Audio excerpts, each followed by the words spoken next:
A'udzu billahi minasy syaithanir rajim. Bismillahirrahmanirrahim. Assalamualaikum warahmatullahi wabarakatuh. Hamdan yuafini wa huwa yukafiu mazidah. Ya Rabbana lahal hamdu kama yanbaghi li jalali. Asyhadu an la ilaha illallah wa asyhadu anna Muhammadan abduhu wa rasuluh. Allahumma sholli wa sallim wa barik alaihi wa ala alihi wa sahbihi ajmain. Rabbi shrah li sadri wa yassir li amri wahlul 'uqdatam min lisani yafqahu qawli. Shadaqallahul adzim. Amma ba'du.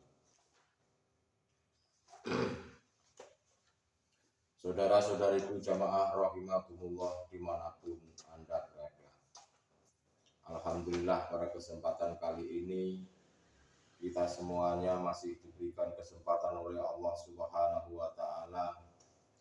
Semoga di dalam kesempatan ini menjadikan sebuah ilmu yang benar-benar bermanfaat, menjadikan sebuah pertemuan yang selalu membawa barokah.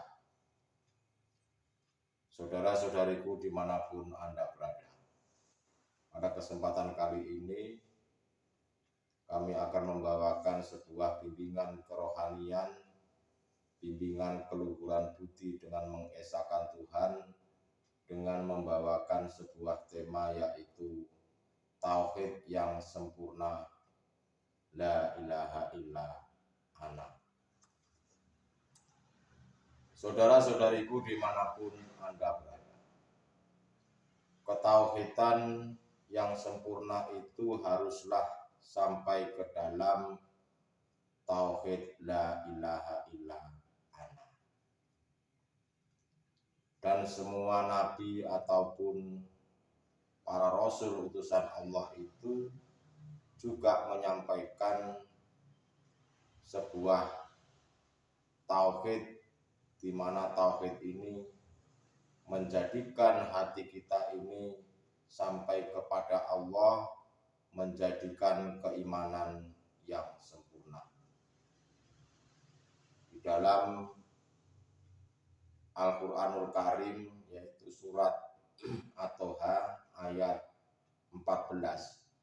A'udzubillahi minasyaitonirrajim. Bismillahirrahmanirrahim. Innani anallahu la ilaha illa ana fa'budni wa aqimis sholata li dzikri. Shadaqallahul adzim, yang artinya sungguh aku ini Allah, tidak ada Tuhan selain aku, maka sembahlah aku dan laksanakanlah sholat untuk mengingat aku. Karena tauhid itu ada beberapa tahapan-tahapannya. Yang perlu diketahui saudara-saudaraku, dari tauhid la ilaha illallah, la ilaha illa huwa, la ilaha illa anta wa ana. Mulai dari sejak kecil sampai dengan dewasa, bahkan tua terkadang ini tidak memperdulikan keimanan kita terhadap Allah.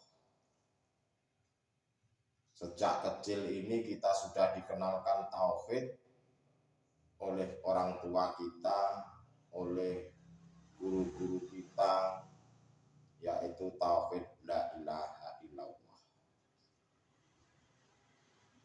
Untuk itu sebelum kita bahas lebih dalam apa sih sebetulnya tauhid itu? Sebetulnya tauhid itu adalah sebuah sistem, sebuah ilmu untuk mendidik diri kita, supaya kita paham sebetulnya Allah itu siapa,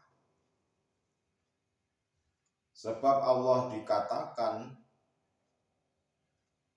innallaha huwa rabbi wa rabbukum fa'budu hadza siratum mustaqim. Di mana siratum mustaqim itu adalah suatu jalan yang lurus, jalan yang menuju kebenaran. Lalu yang kedua, tauhid itu tujuannya yaitu untuk mengesahkan kepada Tuhan. Untuk mengesahkan Tuhan itu artinya adalah di dalam hati kita itu menyatakan bahwa tidak ada yang lainnya selain daripada Allah. Karena pada dasarnya kebanyakan saudara-saudara kita, khususnya pada umumnya kepada manusia ini, di dalam hatinya itu masih banyak Tuhan. Sebelum kita ini masuk ke dalam tauhid la ilaha illa anta wa ana, sebelum diri manusia itu hatinya masih memiliki banyak Tuhan, tauhid yang benar itu adalah sebuah tauhid di mana membimbing hati ini untuk sampai kepada Allah Subhanahu wa Ta'ala.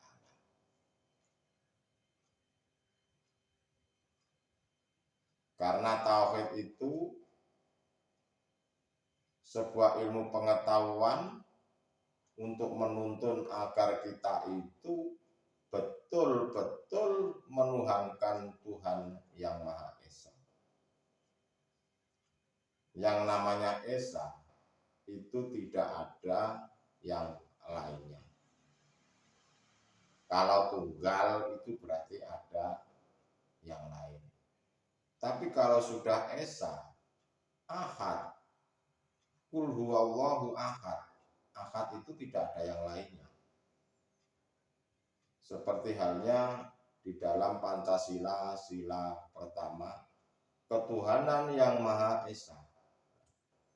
Itu artinya apa? Yang memberikan sila-sila Pancasila itu sebetulnya bukan orang-orang sembarangan. Mereka adalah yang memberikan, yaitu wali-walinya Allah. Makanya kita sangat beruntung sekali bahwasanya kita dituntun bangsa Indonesia ini dulunya dari orang-orang kekasih-kekasihnya Allah. Karena jujur saja, masih banyak manusia itu di dalam hatinya itu masih menuhankan selain Allah. Contoh saja seperti menuhankan suami, menuhankan istri, menuhankan anak, menuhankan pangkat dan jabatan, menuhankan uang, dan lain-lain sebagainya. Nah, itu sebetulnya adalah sebutannya syahwatun dunia. Mengimani bahwa makhluk itu yang bermanfaat, mengimani bahwa makhluk itu yang segala-galanya. Kalau tidak ada makhluk itu tidak bisa hidup. Seolah-olah mereka itu mengatakan seperti itu. Tapi yang seperti itu tidak disadari bahwa hal itu membuat syirik terhadap Tuhan, menyekutukan Tuhan, dan menuhankan daripada selain Allah Subhanahu wa Ta'ala. Dan jika kita ini ingin tahu bahwa Allah itu Esa, Ahad, yang harus dilakukan adalah kita ini harus menghilangkan Tuhan-Tuhan yang lainnya di dalam hati itu, kita harus menghilangkan syahwatun dunia di dalam hati kita ini. Baru nanti kita bisa bertemu terhadap hidup yang esa.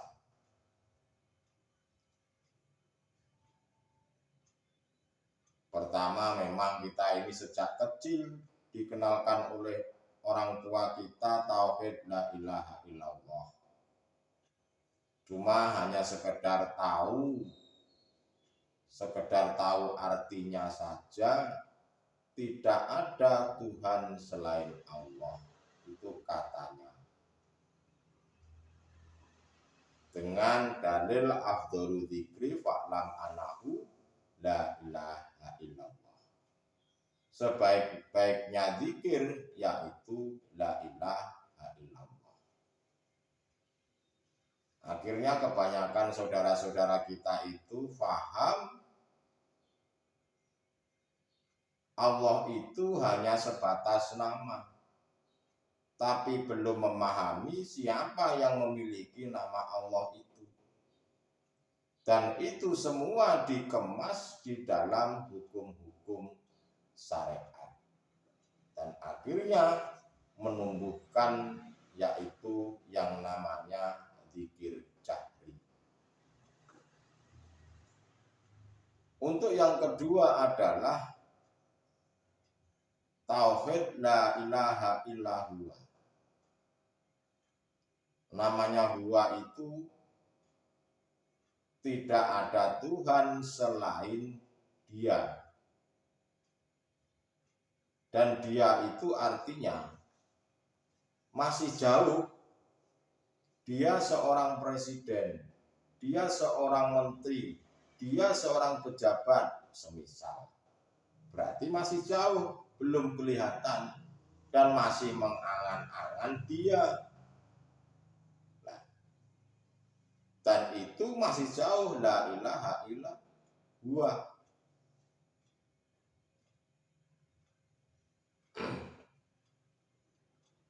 Dan hal ini itu dikemas di dalam hukum-hukum tarekat atau thariqah.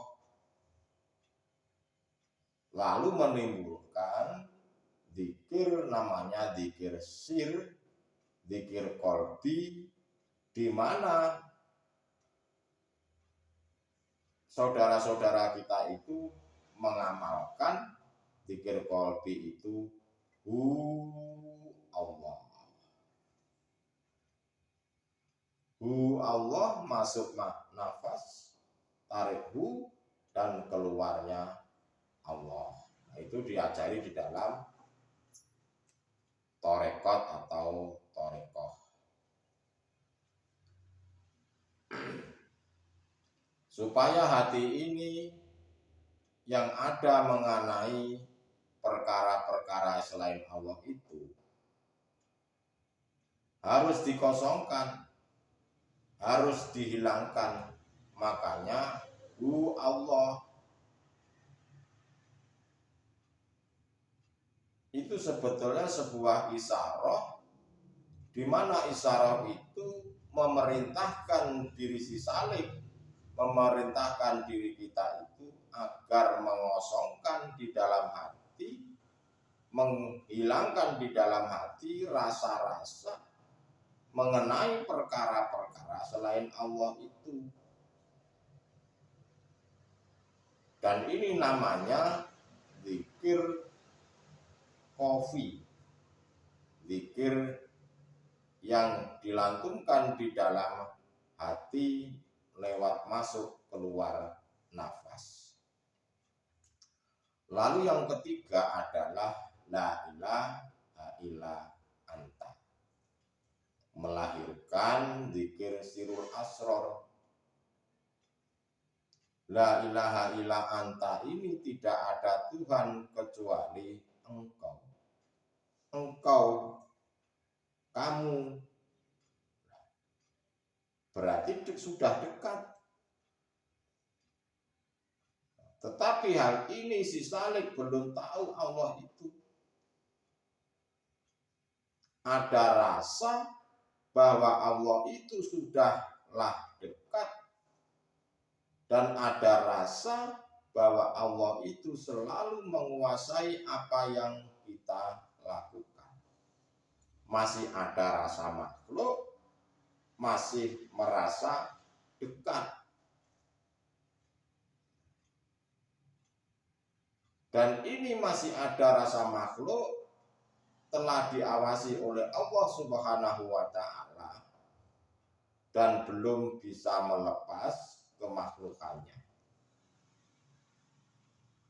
Dan di sini adalah saat mau detik-detiknya kematian rohani kita atas kemakhlukan itu dari si salik menuju kewusulan.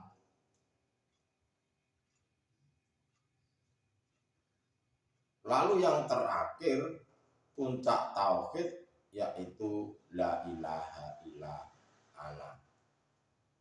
Tidak ada Tuhan selain aku.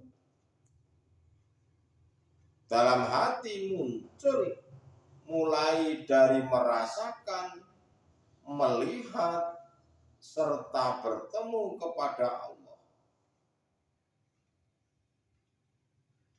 Dan ini memunculkan dzikir sirul asror mulai dari su'arul basiroh, ainul basiroh sampai dengan hakul basiroh sampai panau dzikri. Nah, di tauhid la ilaha illa ana ini melepaskan kemakhlukan dan penetapan hidup yang memiliki nama Allah itu. Siapa yang menetapkannya? Ya bukan makhluknya. Yang menetapkan ia Allahnya sendiri, bukan makhluk. Karena yang namanya iman, makhluk itu sudah fana atau sudah hilang. Yang ada hanyalah Sang Maha Hidup itu sendiri. Inilah jalan Siratum Mustaqim. Karena jika duduknya masih di tauhid la ilaha illallah, la ilaha illallah, pasti tidak akan pernah sampai pada Allah Subhanahu wa Ta'ala.